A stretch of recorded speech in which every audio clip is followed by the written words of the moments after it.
So today, this is our first video for the YouTube channel for those guys that fly. For those of you that are watching this video, please like and subscribe. It really does help the channel. And this is a first interview with Charlie Timbrell, a balloon pilot that I was fortunate enough to meet through aviation. And I reached out to Charlie and asked him if he'd be interested in doing an interview, just to find out how he got into ballooning, what it is that drives his passion for ballooning, and also just to get an idea of what it is that excites and attracts people to the sport, and also the accessibility to the sport for other people who are considering looking at this sport. So without any further ado, Charlie Timbrell, welcome. Hello, hello. So Charlie, how did you get into ballooning? I guess is the first question. Well, yeah, I mean, how did I get into it? So it's a little bit of a strange story for me. I mean, I'm on the autism spectrum. I have a diagnosis of Asperger's syndrome.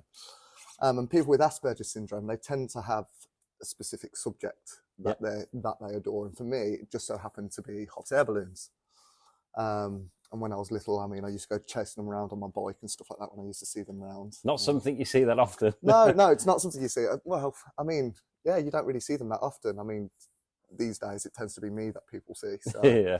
it's a bit of a weird experience, to be fair. So I started off doing that. And when I reached 14, 15, I found like a remote control hot air balloon. Okay. So like you have remote control helicopters, remote control planes and cars, you can get balloon versions, which are quarter scale. So they are still quite big. Same material. Same principles. Yeah, same principle. They all work in the same way, except for in the basket. In the big balloon, in the basket, you have a pilot. In there, you have a teddy bear. Okay. That's what people tend to use. Okay, so that's a gimmick kind of thing. Yeah, You don't have to have a teddy bear. You don't have to have a teddy bear. No. Yeah. But yeah, there's like a radio control box in the basket, and that's what sends the signal to the radio control. So like servos, like servos basically. That just opens up the tap and lets the burner go and stuff like that. So yes, that's how I started. Okay.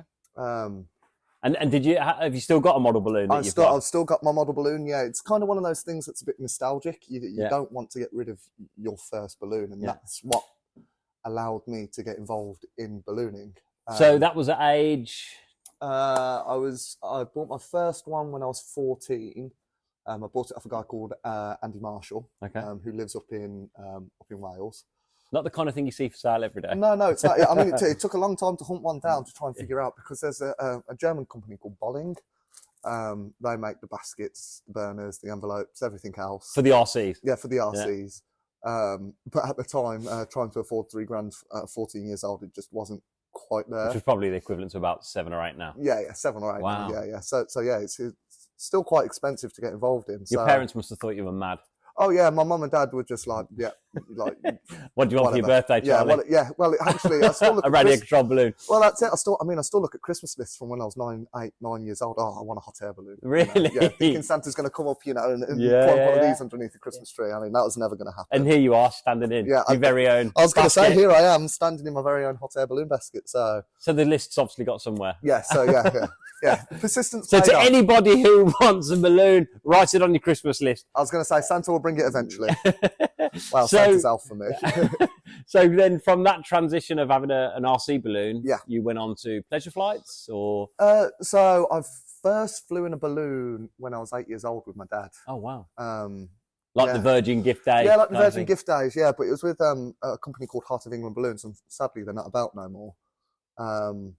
But yeah, I went on for a flight with them from Ragley Hall, where the Midlands Air Festival is held. Which you actually attend now? Which I attend now, yeah, because it's my local event. Wow. So I've got to, attend it. It'd be a bit silly if I didn't. What an amazing thing to go from, I guess a dream of going in a balloon, as a passenger to now, being a contributor to the show.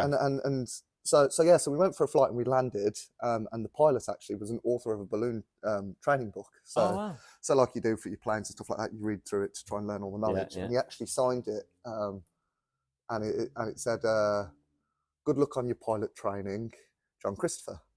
And I actually messaged him when I got to my pilot's license. He was like, "I always, had a feeling you were going to get there." I had a feeling that I was doing, because I was so like, "Oh, what's this do? What's that do? What's this do? What's that do?" And he could see.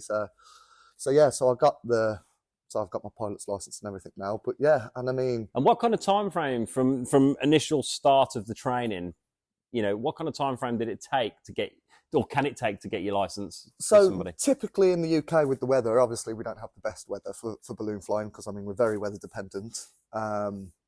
It takes roughly 2 years. It took me 2 years to get my license. And that was you, what, every weekend studying? Yeah, every weekend studying and balloons. everything else like that. Yeah, so you have to do 5 written exams. Okay. So a bit like GCSEs, you pick your subjects, but these subjects are given to you and you have to go and sit your exams. And that consists of what? Navigation? Yeah, so human navigation, performance? human performance, air law, balloon systems, stuff like that. Yeah, you know. and that's all multiple choice? Yeah, that's all multiple choice. Yeah, yeah. So you need to get at least 75% on each exam. Or back then you did. Yeah, is that the case now? I think that's still the case now. Yeah, things are getting a bit tricky with the pilot's license, but yeah, we can go into detail about that later. But yeah, so yeah, 2 years from. Yeah, so 2 years. Yeah, so from roughly there, how many hours of training? So you need 16 flight hours with just flying. So if I was to that's train relatively low. Yeah, so if I was to train you on how to become a pilot, you'd fly 16 hours with me. Then we'd fly an instructor, a pilot that's qualified to teach you how to fly a balloon. Yeah. Then you do 4 flights with him. Then you'd do a recommendation flight with a different instructor. You can't have the same instructor. It's all a bit weird, really. And then then they recommend you to do your general flight test. And then you do that with an examiner.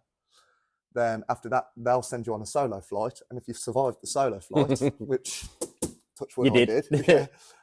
You get your pilot's license. Fantastic. And it's quite interesting because to get your PPL in a fixed wing, it's a minimum of 45 hours. Yeah. Which it seems crazy because balloons are they're large aircrafts and yeah, they are large aircraft. I mean, my balloon is 77,000 cubic feet. The balloon you actually sat on there. This one.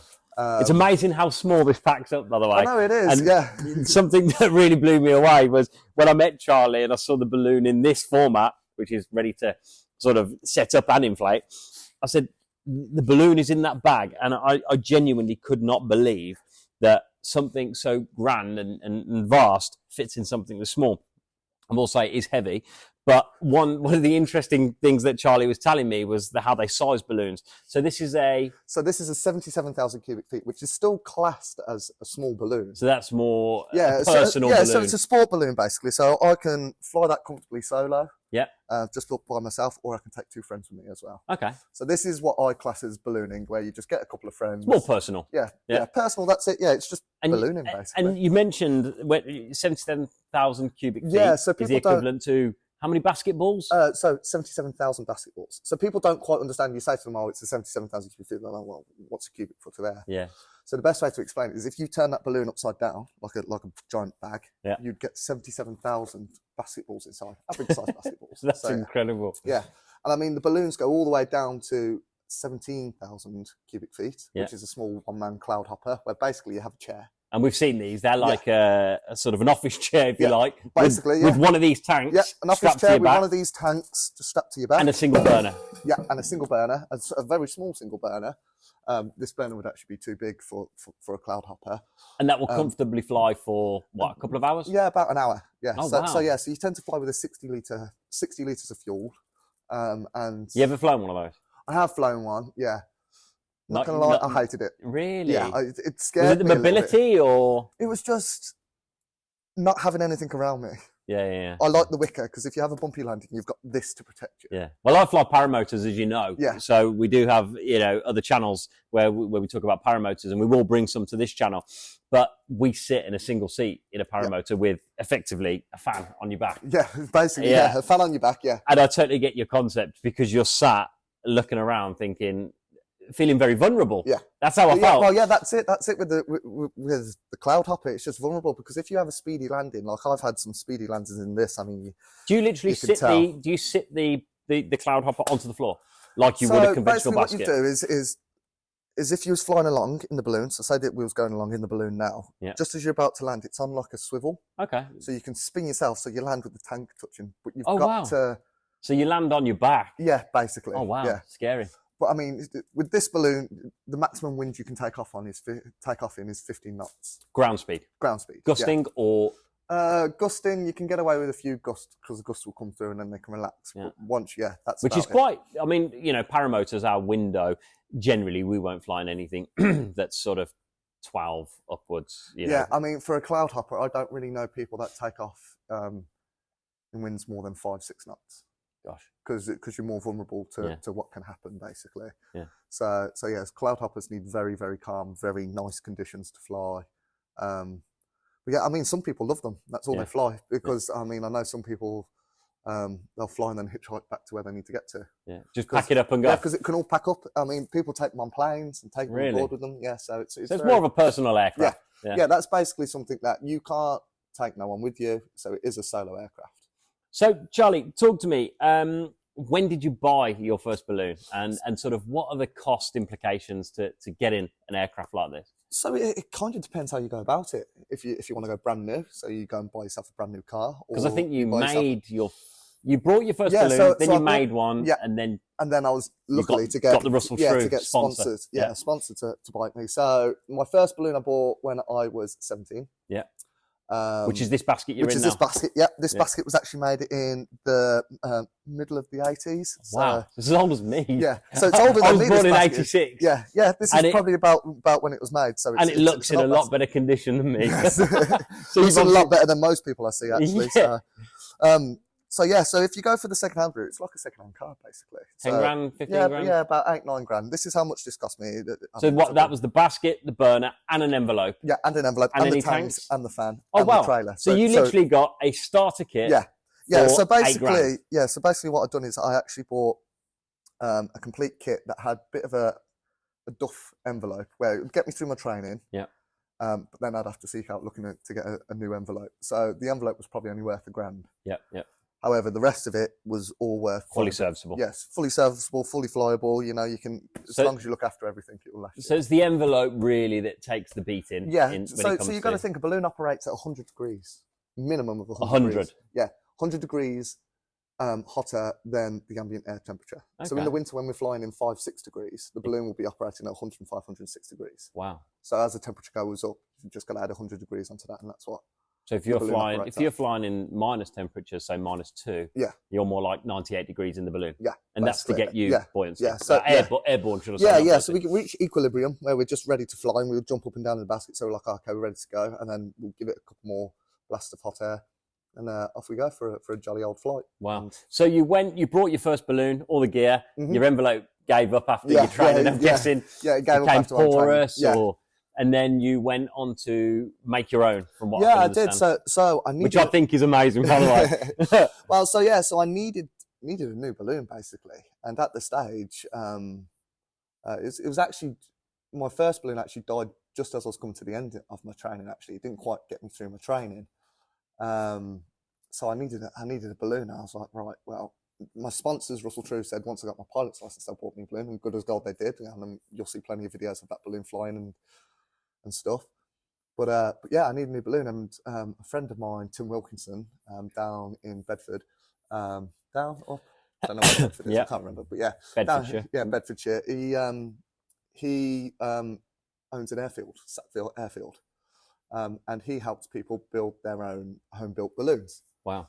So I went down there, and I was doing a bit of work for him on his farm. I was helping with the lambing and things like that, and he said, come along and build a balloon. So that's what I did. I went down there, I picked all my fabrics, designed the balloon, and it actually took me 2 weeks, 4 hours. So you cut the fabric? Yeah, with scissors. Scissors, manually, yeah? Yeah, manually. You then sewed the balloon? Yeah, sewed it all together. With the patterns? With the patterns, yeah. And literally got this thing registered as an aircraft? As an aircraft, yeah. And you flew experimental aircraft, yeah. And you flew it? Yeah. That is incredible. So 2 weeks, you built your own balloon? Yeah, 2 weeks I built my own balloon. Had you had any experience in sewing? Nope. Any fabric work? Yeah, so I mean, Tim recommended me I come build my own balloon. I was like, hang on a minute, like this. Yeah. But how it actually came about to where I went, I actually did it. I mean, people obviously turn up a pair of school trousers or make a set of curtains for your caravan, but to make a balloon. Yeah, I mean, I was just like, I'm going to make a balloon. But it actually came about where my auntie had a coat with a zip hanging off. She paid a tailor's 30 quid to have like that much zip. I was like, you don't know why you've done that. I could have done it. My mum turned around and went, well, what do you know about sewing? I was like, right, I'll show you what You're going to prove a point now. And that's what I do. I'm going to make a balloon. Yeah. So being autistic, being on the autism spectrum anyway, you're always told, oh, God, you can't really do that. So it gives you, hang on a minute, I'll show you what I can and can't. I can do it, yeah.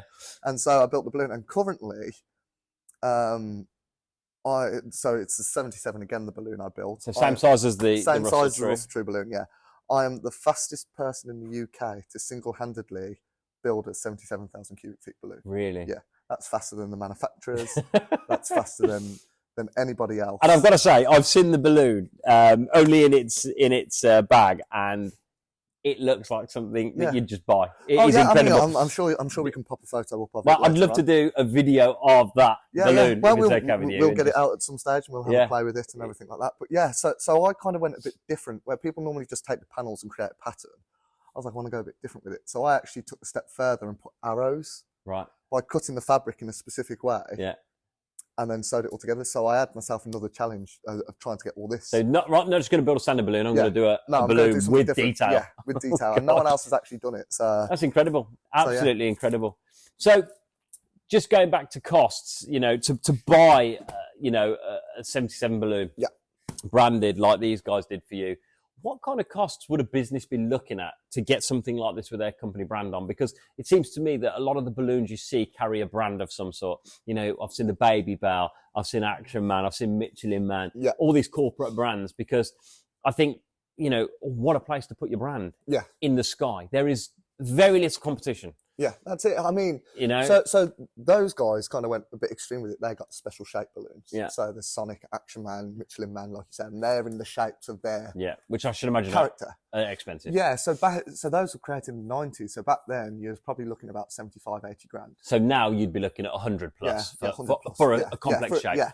So the most recent one that I know was built was Iggy the Dragon by Kubicek. Yep, these guys. The best balloon brand around, may I say so myself. There are other balloon brands available, by the way. But for me personally, I choose Kubicek. But yeah, I think that was 150 plus £1,000. Really? Yeah. So something like this, which we'll put some footage on of the actual balloon in flight at the end of the video, but something like the Russell True 77, nice bright colours, standard shape. Yeah. What kind of price would we be looking at? You're looking at about 25 grand. For the envelope? For the envelope alone, okay. Yeah. Then obviously you've got a basket to consider. Yeah, basket, burner. Yeah, but to be fair, the envelope, if you want it branded, it depends on how complex you go with the branding. So the Russell True was quite basic branding, but we had printed artwork, which made it a bit more expensive, obviously, because we wanted the gradient. Which is a digital print. Yeah, which is a digital print, and then it's sewn into the balloon. It's actually part of the balloon, so it's not sewn on, it's sewn into the balloon to save weight. Yeah, okay. So rather than having an extra panel on the outside. Yeah, basically, which adds more weight, which, I mean, makes it less porous, obviously, but it adds more weight to it. So that's what I did. And flying hours on this, what would you expect? Because this is a different fabric to what others use, isn't it? So like your paramotors and like my home built balloon, we use ripstop. We use ripstop nylon. Yeah, that's the standard fabric. For ripstop nylon, you're probably looking at 400-500 flight hours out of it. Yeah, we'd be looking at a paramotor to get maybe 150. Yeah, that's it. So with a balloon, it depends on how you look after it. If you look after the balloon, it will last you a lifetime. So you've seen these go to what kind of hours? The Kubicek balloons, I've seen some Kubicek balloons go to 1,000 hours, 1,500 hours. Really? Quite easily, yeah. That's incredible, considering, one, you've got so much UV radiation on those, which kills our wings, but also you're pumping heat. Yeah, like you said, 100 degrees plus into constantly the balloon. Going. Yeah, constantly going. And it feels so light as material. Yeah, that's it. So that fabric is actually thinner than a piece of computer paper. Really? Yeah. It's thinner than a piece of computer paper, and it's probably 30, 40 grams per 10 square inches. Wow. That's but incredible. when you start putting like nearly 2 miles worth of fabric, and then you've got another probably 2 miles of load tape and ropes and rigging, and then and cables and cables and everything, that's when but that only weighs 95 kilos. That's incredible. And what will that lift? That will lift 3 people. Yeah, so this 4 tanks and a basket. Yeah, and a basket. Yeah, comfortably and a burner. Yeah. It's amazing what a balloon will lift. I've got to say, I was absolutely blown away when Charlie showed me this all inflated, because it's so simple. It is. It's literally like an IKEA flat pack. It is, and I honestly thought that this was going to take a good hour to get out of the bag, set up and go. But I was remarkably surprised. We turned up to a field and within 20 minutes, the balloon was stood up and you were ready to go. Yeah. I'm like, I mean, Rich, jump in, let's go. I mean, our paramotors, we can be off the ground in, 15 minutes, once we've done our pre-flight checks.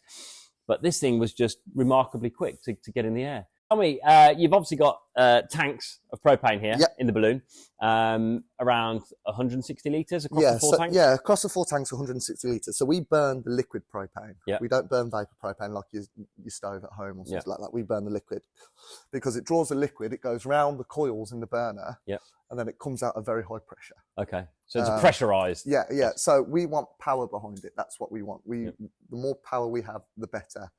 And it's roughly about 2,500 horsepower behind the burner. So it's a lot of power behind it. Yeah. Yeah, that is absolutely amazing. Yeah, F1 cars got nothing on this burner.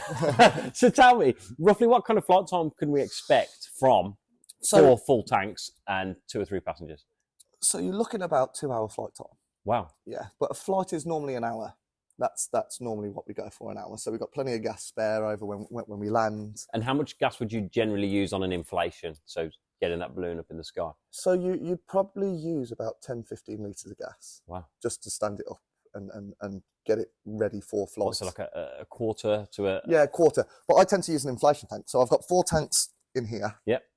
And then I'll put this tank in the basket to begin with. Yep. To inflate off, and then once I'm at that point... Okay, so you've then got 4 full tanks. 4 full tanks to go and fly off, and then that will give us about 2.5 hour duration. Wow. Yeah. One thing that really, really blew me away, because obviously I've been in the balloon with Charlie, when you took off and you flew, it was so effortless. It just, obviously with the paramotor, it's quite simple principles of flight. It's power on, power off, up and down, left and right, and both to brake. Yeah. With this, it's power on, power off. And that's it. You have literally got up, down, and the wind takes you where you want to go. Yeah. So the best way I describe it, because people kind of don't understand it, it's like currents of water. Yeah. So if you stand on a bridge and you're looking down at a stream or a river and you throw a leaf in the river, it hasn't got no left or right control, but it will move down the river with the current taking it. Yeah. But it'll go left and right, whatever the current it's in. But on different altitudes, you've got different wind directions. So it's normally right with height, left when lower. Oh, really? Yeah. Okay. So the wind tends to go to left. Due to the way the jet stream? The hemispheres, basically. So the southern hemisphere, you'll go to the right, down lower, and up high, you'll go to the left. Okay. In the northern hemisphere, down low, you'll go left, up high. So actually, there is an element of steering. Yeah. But you've got to be able to understand. Yeah. You've got to be able to understand it. Yeah. So a balloon has a delayed reaction. Yeah, I noticed that. A lot of anticipation. Yeah. So to any input you give it, whether you're letting hot air out at the top or you're putting hot air in, there's about a 5 to 10 second delay. So when you're in your car and you put your foot down on the accelerator, it's an instant reaction. It instantly starts taking off. With this, you've kind of got to be a step ahead of it constantly. Yeah. I noticed that when you was doing the burners. You almost...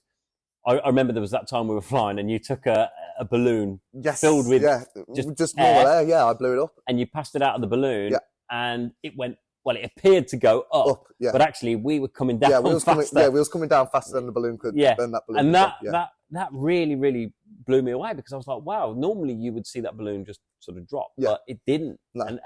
And then I think about 10 minutes later, the balloon caught up with us, or we caught up with it. And I was like, wow, you really start to then understand principles of flight, which is the most raw, basic form of flight. That's it, because when you're in the balloon, like, you can be dropping at 800 foot a minute, but you don't feel like you're dropping that fast. No. You don't quite get No, you don't get a rolling in the tummy. You don't get any... No, it's maybe a bit of wind smooth on your face. Yeah, so when you're going through slower currents of air, or if you're coming into still air, so where you're moving and you're hitting still air, that's where it feels like wind on your face, but it's actually not. It's the air's slower than what you're traveling. Yeah.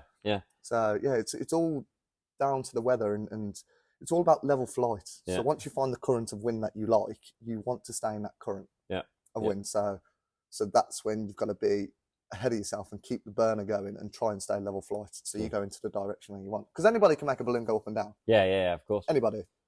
But the trick is to keep it level flight. Yeah. And then that's where you can decide where you want to go. And does that also... And what amazed me, I didn't realise this. I thought, with a balloon, you'd reduce the burner and the balloon would come down. But actually, you do have an element of control. Yeah, we do. To open the top of the balloon slightly and let the warm air out to increase your rate of descent. Yeah, so that's it. So I mean, normally when you go on a normal flight, you just let the balloon cool down on yourself. I mean, with ADHD, I'm a bit impatient, so I'm just like, I want down now. So yes, we have a red line that comes down to the basket, but it also links up to the top of the balloon. Yeah.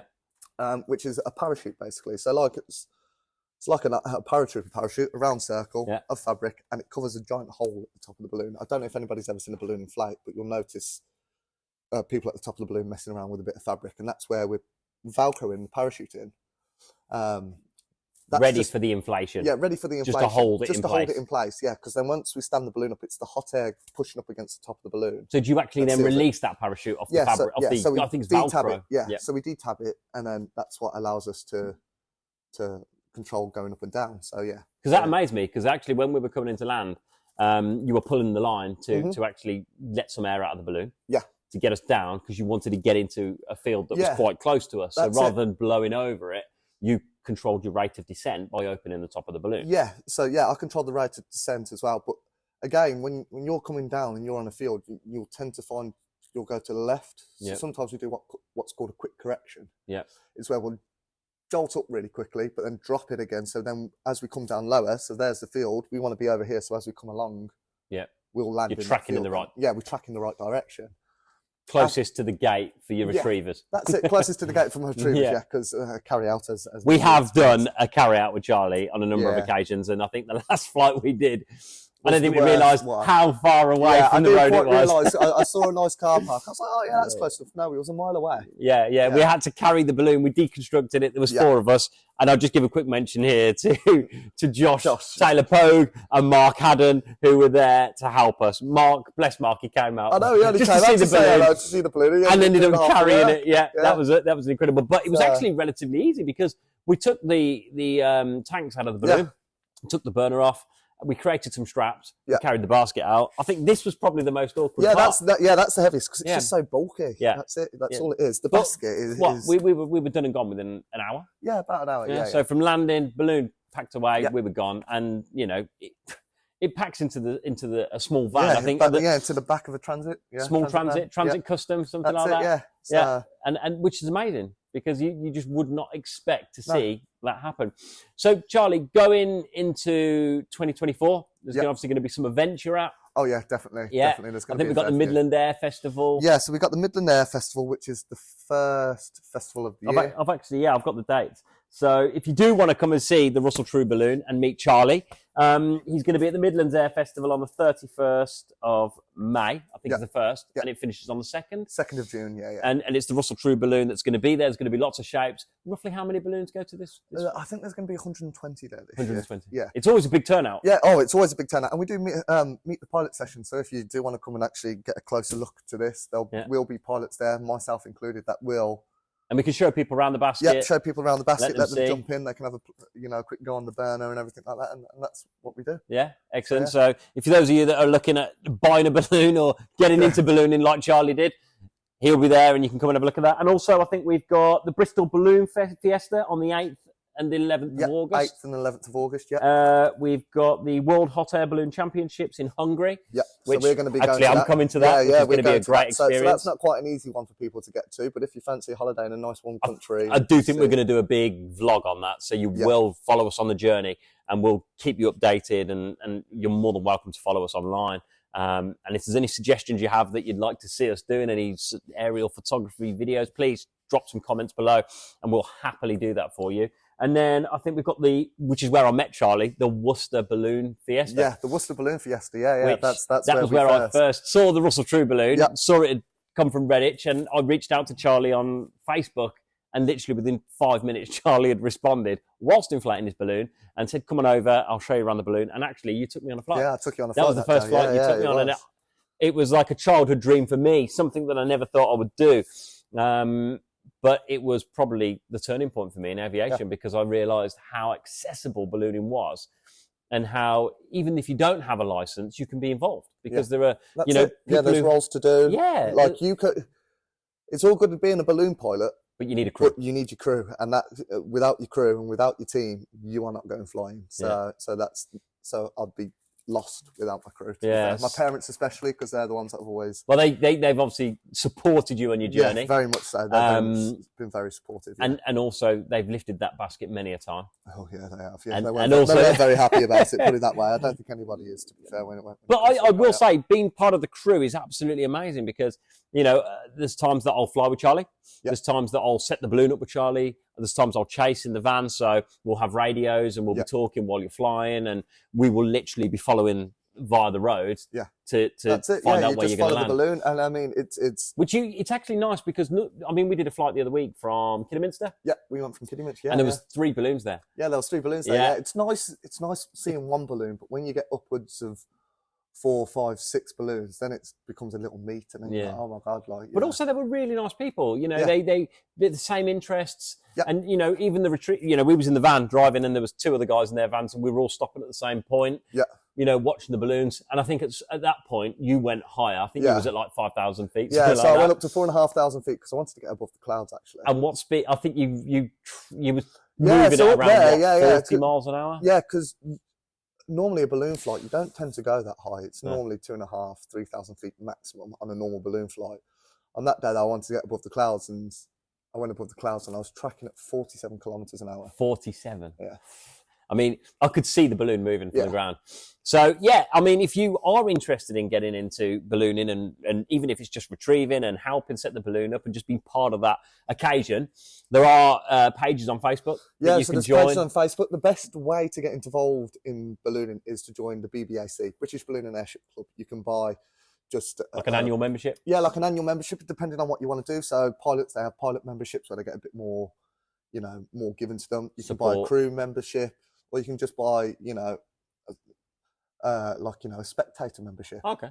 So for people who spot, Charlie, I'm blown away by how many balloons you actually know the owners of, because just by a call sign, the registration on the side of the balloon, you can mention it to Charlie and he will know who's owned it or who owns it or where it's going to be. Because it's a very small, tight-knit community. We all are very much together. I mean, my friends that I do, we all do competitions. We all know each other very, very much, very well. Yeah, because there is an element of competition in ballooning there as well, is. Isn't there? Yeah, so people don't quite understand how competitions work either. That's the weird thing. They think, well, how do you race a balloon? Well, you can race it going up and down, but it's actually the distance. But it's accuracy. Yeah, so I think we did one from the Worcester. Yeah, we did balloon one from the Worcester Fiesta. I mean, I missed the target by a long shot. But essentially we had, I think, like some bean bags. Yeah, do you know what? I generally think I've got one. I think we got that I can show you. Yeah, we had like a bean bag with a streamer on it, and we had to find some markings in fields. And literally drop the bean bag onto definitely that got one marker. in here. There we go. Here we go. We've got one in here right here. So there we go. This is what we do. We've got a streamer and it's got our number on the end. Yeah. So I was number 10 at this competition. I'm guessing you didn't win at this competition because you still got the streamer. Yeah. But all we do is we'll fly to a target, and what we do is throw it out, and it will land. Whoever lands closest to the center of that target wins that task. And what kind of prizes can be won? Holidays? So normally, for the UK, it's normally just bragging rights, to be fair. But that's all you really need. But if you go to America, you can win money. You can, people make a living off doing balloon competitions. I was going to say ballooning in America is a huge thing. I didn't realise until I started doing a bit of research myself and looking online. The Americans love this. Yeah, so modern hot air ballooning, as we see it now, was actually invented by a chap called Ed Yost.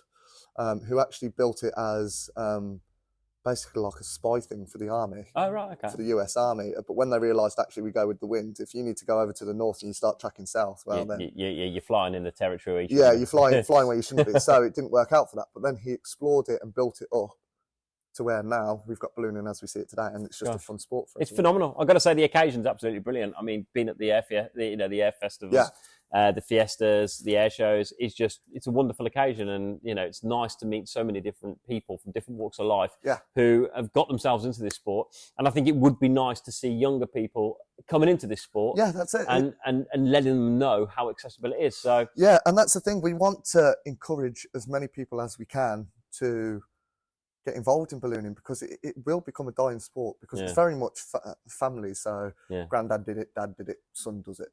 And in your case? In my case, I'm first generation balloon pilot. Yeah, I just did it because I loved it, and I seeked out to do it. But it is very accessible, and people think, oh yeah, but hot air balloon, buying an aircraft, they think, oh, it's like buying a plane. Yeah. But actually, it's only the same sort of price. A decent second-hand balloon is the same sort of price as a brand new car. Yeah, it's incredible. So go and buy yourself an old banger from the scrapyard that runs and gets you totally with it and spend the proper get cash a balloon. on a balloon. And you can get your training done and you'll become a pilot and then you can just go around doing what you want. And Fantastic. That's what we love. Well, Charlie, I won't take any more of your time No because I know you've got to prepare. I think you're flying tomorrow. Yeah, we're flying tomorrow. Yeah. From Evesham? Yeah, we're flying from Evesham. So if you see us, I think we're going towards Stratford way. Yeah. So if you see us, give us a wave, chase us, come and follow us. And if you do... Get a photo, post it to us. Get a photo. And there's a couple of things that we give out to people as well if they come and chase us. So, yeah, brilliant. So please, guys, like and subscribe to the channel if you like what you've seen. Please share comments with us if there's things you'd like to see. And if you'd like to meet Charlie and come and have a look at the balloon, drop us a comment. We'll try and make that happen for you. Yeah, and we look forward to seeing you watching our next videos. Thank you, Charlie. It's been a pleasure. Cheers, Rich. Thank you very much.